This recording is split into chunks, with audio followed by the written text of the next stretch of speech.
లడ్డు కల్తీ జరిగిందని SIT report ఇస్తే Jaganmohan Reddy CBI clean chit ఇచ్చేసింది, అసలు కల్తీ జరగలేదని మాట్లాడతారు. దాని మీద మీరేమంటారు? అది పొరపాటు అండి. సిబిఐ క్లీన్ చిట్ ఇవ్వలే, కల్తీయే, కలవకంటే ఏం లేదు. వీళ్ళు కలవలేదు అని కొట్టుకున్నారు కానీ కల్తీ కలిసింది, కల్తీ జరిగింది మాట వాస్తవం. ఇప్పుడు నిన్న వీడియోలో రోజా గారు, జోగి రమేష్ గారు కూడా ఏమండి రమేష్ గారు అనవసరంగా తొందరపడ్డాం మనం, వెంకటేశ్వర స్వామి ఏ విధంగా మనకు దెబ్బ కొడతాడో గుండెలో అదురుగానే ఉంది, భయంగానే ఉంది అని చెప్పి రోజా గారు మాట్లాడుతున్నారు జోగి రమేష్ గారు ఏమన్నారు, ఆయన్ని పట్టించుకోమాకలేమ్మా, ఆయన్ని పట్టించుకుంటారా అంటే లేకంటే ఆయన అలా మాట్లాడుకుంటారు, వాళ్ళు సీక్రెట్ సమావేశం చేసుకుంటారా. రోజా అక్కడ ఏరియాలో పుట్టి పెరిగింది కనుక ఆమెకి గుండెలు భయం, జోగి రమేష్ అక్కడ పుట్టలేదు కనుక ఆయన భయం లేదు. అటువంటి ఏం కాలే, ఇలాంటి ఎన్నో చూశాను అన్నాడు ఆయన. అలాగే కల్తీ లేకంటే మట్టికి లేదండి. రెండోది దాని గురించి కల్తీ గురించి జరిగింది కనుక ఇంకొస్తుంది, తొందరపడ్డం దీనికి వస్తుంది. తిరుమల తిరుపతి దేవస్థానంలో కల్తీ నెయ్యి జరిగిందని స్వయాన వాళ్ళ బాబాయ్ వైవి సుబ్బారెడ్డి కల్తీ జరిగిందని చెప్తుంది. జగన్మోహన్ రెడ్డి జరగలేదని మాట్లాడతారు. దాని మీద మీరేమంటారు?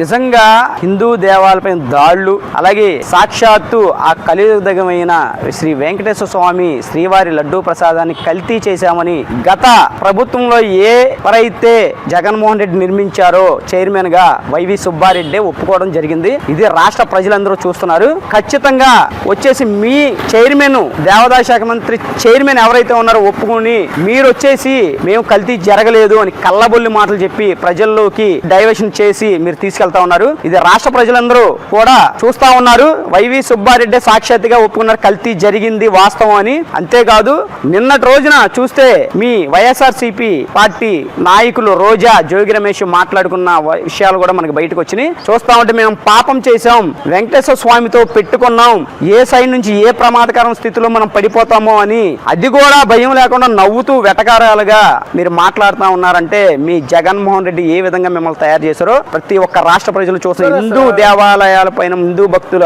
మనోభావాలు ఉన్న ప్రతి ఒక్కరు కూడా గమనిస్తా ఉన్నారు. కల్తీ జరగలేదని మాట్లాడుతున్నారు జగన్మోహన్ రెడ్డి. దాని మీద మీరేమంటారు? కల్తీ జరగలేదని జగన్మోహన్ రెడ్డి అని, కానీ సిట్ విచారణలో కల్తీ జరిగింది, వాస్తవాలు బయట పెడతాం అని చెప్తున్నారు. కల్తీ జరగలేదనలా. జగన్మోహన్ రెడ్డి అనే వ్యక్తి క్లీన్ చిట్ ఇచ్చిందని చెప్పుకొని తిరుగుతా ఉన్నాడు ప్రజల్లో. ఎందుకంటే మనం బ్లేమ్ అయిపోయాం, కల్తీ జరిగిపోయిన వాస్తవాలు బయటకు వచ్చేసి దీన్ని మనం పక్కదారి పట్టించాలని క్లీన్ చిట్ వచ్చిందని చెప్పేసి అబద్ధాలతో ప్రజల్లోకి తీసుకెళ్ళాలని ప్రయత్నిస్తున్నాడు. కానీ కల్తీ జరిగింది వాస్తవమే. కొన్ని కెమికల్స్ అంటే బాత్రూమ్ లో వాడుకునే కెమికల్స్ కూడా శ్రీవారి లడ్డూ ప్రసాదంలో కలిపారంటే ఈ దుర్మార్గులు ఎటువంటి దుర్మార్గులు మీరు ఈ హిందూ భక్తులు అందరూ కూడా గమనించాలి. ఎందుకంటే కులమతాలకు అతీతంగా తిరుపతి శ్రీ వెంకటేశ్వర స్వామి గుడికి వెళ్తారు. తిరుపతి లడ్డు కళ్ళకద్దుకొని పవిత్రంగా మనం తినే లడ్డూని బాత్రూమ్లు కడిగే కెమికల్స్తో, పామాయిల్తో చేశారంటే 250 కోట్లు కక్కుర్తిపడి ఈ వైఎస్ఆర్సీపీ పార్టీ నాయకులు, గత చైర్మన్ ఎవరైతే ఉన్నారో వైవి సుబ్బారెడ్డి, అంటే వైవి సుబ్బారెడ్డితో సహా అందరూ కూడా దీనికి సంబంధించి సమాధానం చెప్పి తీరాలి. జగన్మోహన్ రెడ్డితో సహా అంబటి రాంబాబుకి నీకు ఇన్నాళ్ళు కూడా ఎప్పుడూ లేనిది ఈ రోజే కల్తీ నెయ్యి ఈ విషయం బయటికి రాగానే ఎందుకు వచ్చి కారులోంచి సాక్షాత్తు మన రాష్ట్ర ముఖ్యమంత్రి నువ్వు లకారాలతో తిట్టావు అంటే టాపిక్ డైవర్షన్ చేసి నీ మీద ఇష్యూ పక్కకు దారి పట్టించే ప్రీ ప్లాన్డ్గా జగన్మోహన్ రెడ్డి స్క్రిప్ట్ ఇది. ప్రజలందరూ గమనిస్తూ ఉన్నారు. నేను ఒకే మాట అంటున్నాడు, అమాయకుడు అంబటి రాంబాబు, ఆయన చెప్పిన దానికి ప్రోత్సహించాల్సింది పోయి ఇలాంటి ఆయన మీద దాడులు చేస్తున్నారు ఏంటి అది ఇది అని మాట్లాడుతున్నాడు జగన్మోహన్ రెడ్డి. నిజంగా పొగడాలండి వీళ్ళని, నిజంగా సన్మానం చేయాలి. ఎందుకంటే ఒక ఆవు లేకుండా పాలు లేకుండా కల్తీ నెయ్యి చేశారంటే వీళ్ళు మామూలు వాళ్ళు కాదు, ఎంత దుర్మార్గులో చూస్తూ ఉన్నాం. ఆంధ్రప్రదేశ్ ప్రజలు ఏనాడో చేసుకున్న దౌర్భాగ్యం కొద్దీ గత 5 సంవత్సరాలు ఈ దొంగల బ్యాచ్ దొరికింది మనకి. ఈ దొంగల బ్యాచ్ ఒక తల్లిదండ్రులు, సోదరులు అందరు ఆత్మీయుల మధ్య పెరిగి, అనుబంధాల మధ్య పెరిగితే ఆ దైవభక్తి, గురుభక్తి, తల్లిదండ్రుల మీద భక్తి ఇవన్నీ ఏర్పడతాయి. వీళ్ళు గాలికి పుట్టి ఆ గుర్తు కూడా చూడండి, ఫ్యాన్ గుర్తు పెట్టుకున్నారు గాలి.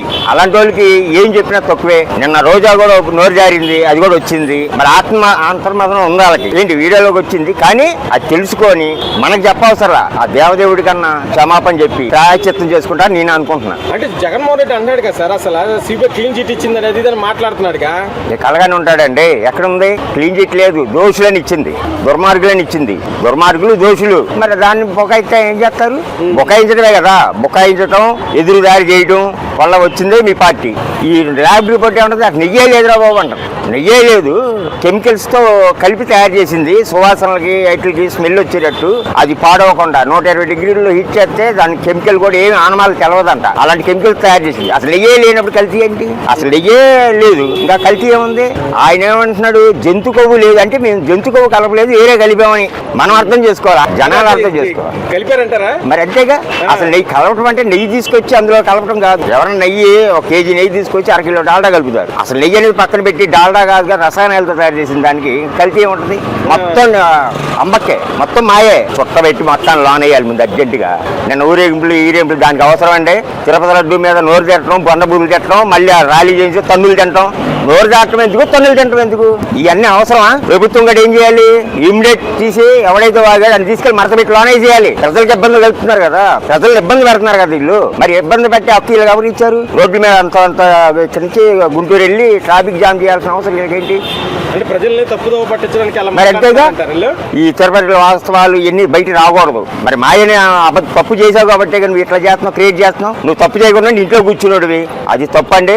వీళ్ళని ఉన్న పలంగా లోనేసి పూర్తిగా విచారణ జరిపితే గానీ నిజాలు రావు. ఈరోజు పరిణామాలు చూస్తూ ఉంటుంటే సాక్షాత్తు వైవి సుబ్బారెడ్డి అక్కడ కల్తీ జరిగిందని ఒప్పుకుంటే, మాజీ ముఖ్యమంత్రి ఒక ప్రతిపక్ష హోదా కూడా లేని పులివెందుల ఎమ్మెల్యే జగన్మోహన్ రెడ్డి గారు ఈ రాష్ట్రంలో యాత్రల పేరుతో, పరామర్శల పేరుతో ఈ లడ్డు వివాదాన్ని పక్కదోవ పట్టించే విధంగా ఆయన ప్రవర్తన కనిపిస్తూ ఉంది.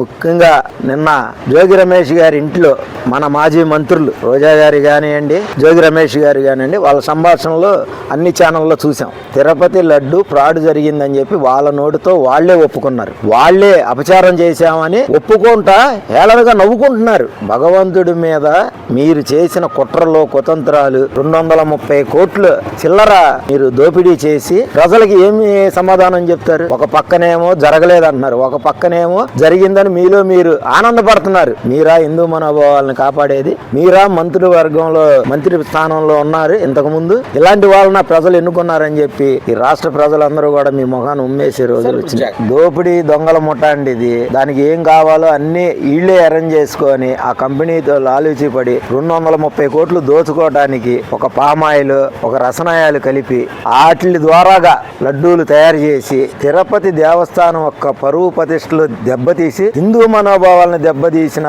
దుర్మార్గపు పరిపాలన గత 5 సంవత్సరాలు జగన్మోహన్ రెడ్డి నిర్వహించారు.